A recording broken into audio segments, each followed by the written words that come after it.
Can this work? Can this work short term? Can this work long term? Can Roy Keane as a manager in general work? That's what I want to talk about in this video. I've got a problem.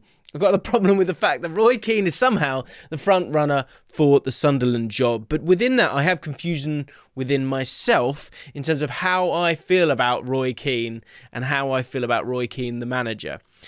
So much to unpack here. Welcome back, or welcome to the James Lawrence Allcott channel if you're new. If you are new, please consider subscribing if you enjoy this video by the end of it. Roy Keane has come from nowhere, really, to be the front runner for the Sunderland job. So much to talk about Sunderland in terms of their broader plans. Does this fit within that? Roy Keane, why is he being linked with this job? Sunderland fans, what is their perception of Roy Keane? The wider footballing community, what is their perception of it? What is my perception of Roy Keane? Does he have the coaching skills to be the manager of Sunderland? Does he have the soft skills to be the manager of Sunderland? And is there a better option? So many questions. Let's start off with, I think, the most honest point I can make before I dive into my confusion with Roy Keane, and I think a lot of people have this similar confusion. Would he be in the running for this job if he wasn't one of the most influential pundits in football today? Would he? Would we be talking about it? And I've listened to a couple of Sunderland podcasts, read some articles on it as well. Would we all not be seduced the way that I feel like we're all kind of keen to see how this one will play out if he wasn't a pundit for Sky Sports? I'm not sure.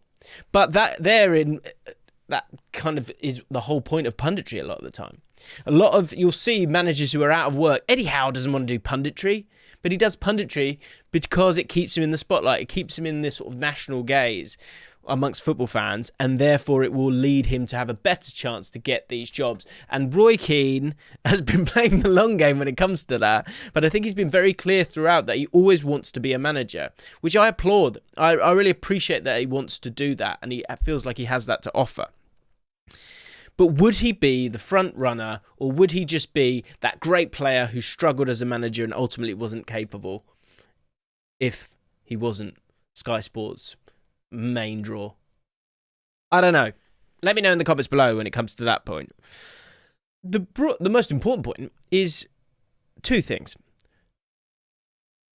Do the players care? Do the Sunderland fans care? And what is the truth when it comes to Roy Keane? Because the Roy Keane that we knew as a player and the Roy Keane that dials himself up when he's on the telly and he can make flippant comments is one person. Roy Keane, the coach or the manager, is someone who clearly does have a love of the game. And you've heard him say he misses those 3 p.m s, and he has to go and take the dog for a walk instead, or go and watch Salford, whatever it may be. He loves the game. And in terms of his previous time at Sunderland, he actually did a pretty good job. Well, an amazing job. They were struggling. They had a squad that should have been far higher up the league. He came in. All those things changed, got promotion, and kept them in the Premier League as well. His reason for leaving was Ellis Short and problems with Ellis Short, which I think, fair enough. And the coaching side of it, in terms of the things that I've read, of course it was a long time ago, were that tactically he was pretty strong. He's pretty solid in what he wants. And I think what you're going to get with Roy Keane are high standards. The next question is can you retain those high standards? I have sort of concerns around his soft skills, but I also feel like that is kind of created via the perception that's been created through him as a pundit. And also, I guess, something, you hear the stories about Walters, you hear about these different stories about him and his aggressive nature at times when it comes to confrontation and having these high standards. And does that work in the modern game? Because I think coaching is one element of it. And I think you're seeing this with a lot of these ex-players, or top ex-players. Now, Roy Keane is a little bit older than the rest of these, quite a bit. But I wonder if the sort of formula that's being created now with the likes of Rooney and Liam Rosenior, with the likes of Frank Lampard and Paul Clement, with the likes of Steven Gerrard and Michael Beale, where you have this guy who's been there, done it, has that gravitas, but allows himself to delegate to better coaches, to have a better attention to detail, to help the team play the way that he wants them to play, and him to have that overarching look at it. Very similar to Sir Alex Ferguson as well. Alex Ferguson was not on the training ground in terms of, putting on the session. And Roy Keane, if he takes this job, in terms of offering up that gravitas, that excitement for the fans, those strong words in those interviews, he could provide all of that.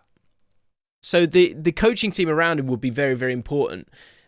I guess the question there is then, as someone who's been an assistant manager who loves coaching, can he delegate that? Is he willing to delegate that? Does he need to delegate that? Just how good a coach is this guy? I don't think we truly know. But what we do know is that when it comes to those soft skills, he can sometimes be quite closed off. And that's charming in when it's punditry and it's funny and Gary Neville's laughing at him and he gives a little, cute smile to Ian Wright or Micah Richards or whatever when he's acting like he's sulking when deep down he's not, because he knows that that's the caricature that he kind of has and he leans into it. But as a manager, that's not going to work forever. It'll work if you're winning, but will it work long term? I'm not sure. I think you have to be a bit more open with your dealings with modern players. And in particular, this Sunderland squad is littered with wingers and attacking midfielders, and that's got to be kept in mind as well. And there's been other names that have been put forward. We'll dive into them in just a second. But Roy Keane's going to have to play quite progressive football. This is a club that wants to play out from the back, has looked to do that, has signed players like Jack Clarke, like Patrick Roberts to do exactly that. So coming in at a period in the season, 7th of February, where you are in the playoff positions, and the deepest concern is that League One is a very, very difficult division. There are so many big teams, so many teams with good squads, so many teams that were gunning for the playoffs at the start of the season. And they're in there at the moment, but if it really, really turns sour, and after losing to Doncaster Rovers at the weekend, a team that have been terrible this season, I mean, it's not out of the realms of possibility.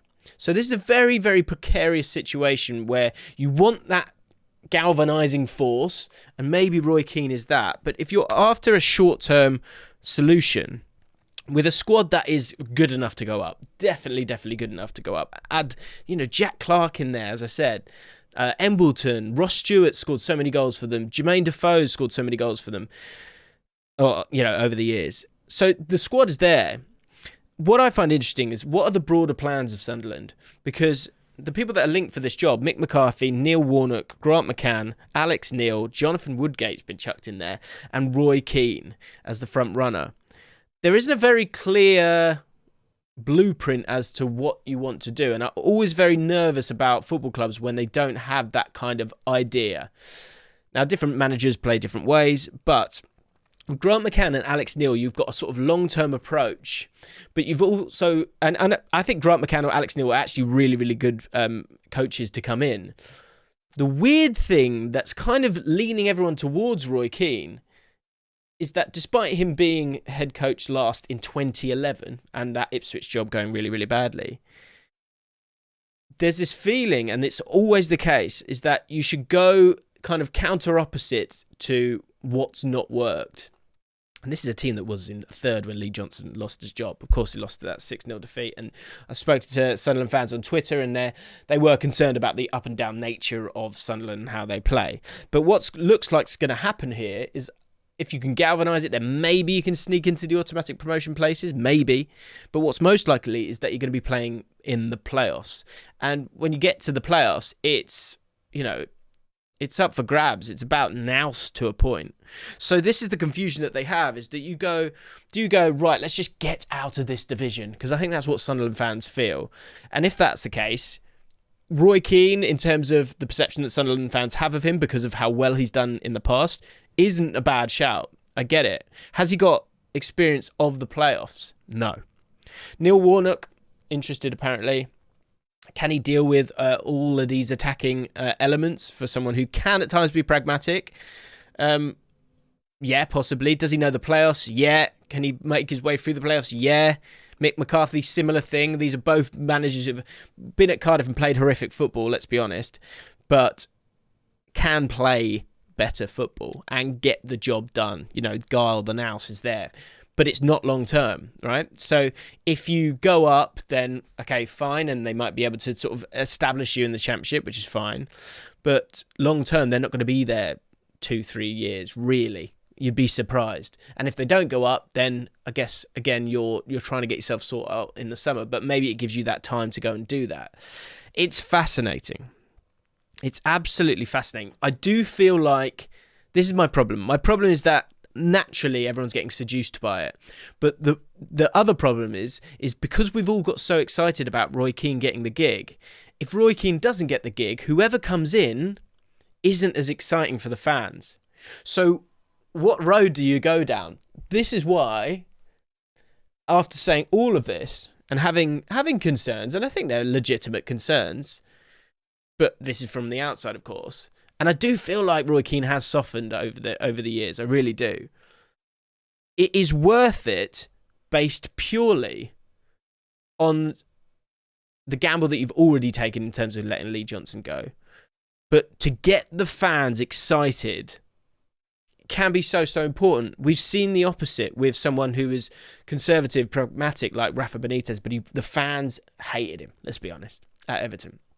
At Sunderland, what you have here is the ability, from a neutral's point of view, to see the experiment of going, this one's for the fans. And you need that turbo boost, get these players playing. I think what you will get with Roy Keane to a point is like, well, you're a quality player, keep the ball. You know, and they have players who can keep the ball and make things happen.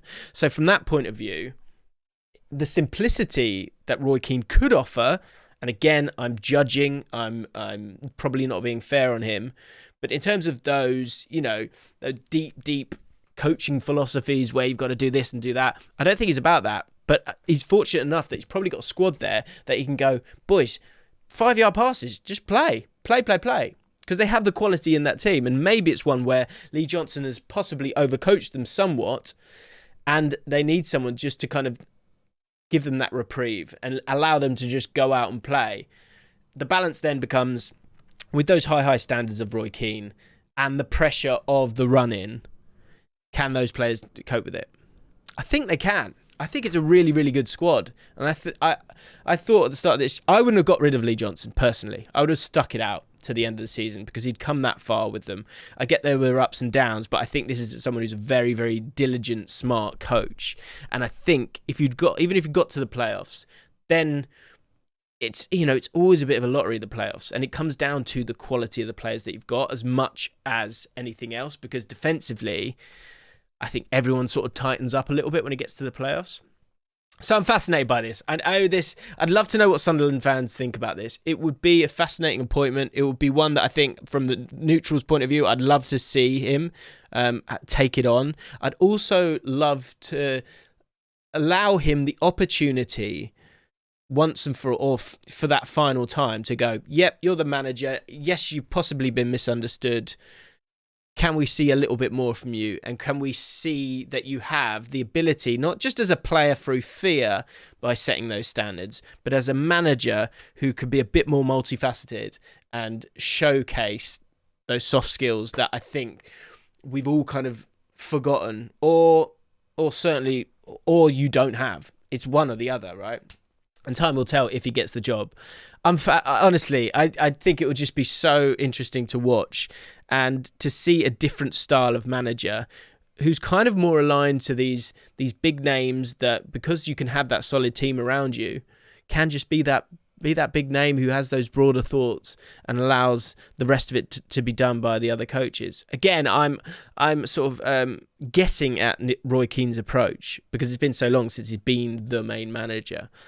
But he certainly loves his football. He certainly wants to be involved. And for that, I commend him massively, because there are so many ex-players who don't even want to give it a go, or give it a go and then fingers are burnt and then they don't want to do it again. Roy Keane wants to be a manager, and I think that's great. What do you guys think? You got to be buzzing for this. You got to be excited for it. Sunderland fans, let me know how you feel. Are you nervous? But I think that big problem is that if you don't give it to Roy Keane, whoever is the next guy at this moment in the season, they're going to struggle a little bit to get the players and, more importantly, the fans overly excited and optimistic about the next few months, because of course Sunderland fans want their team to get promoted finally from League One. So there you have it. Let me know your thoughts in the comments below. Like this video, subscribe to the channel. We're trying to make our way to 200k, so if you are still watching, please move that mouse and hit the subscribe button and check out all the great content on the channel.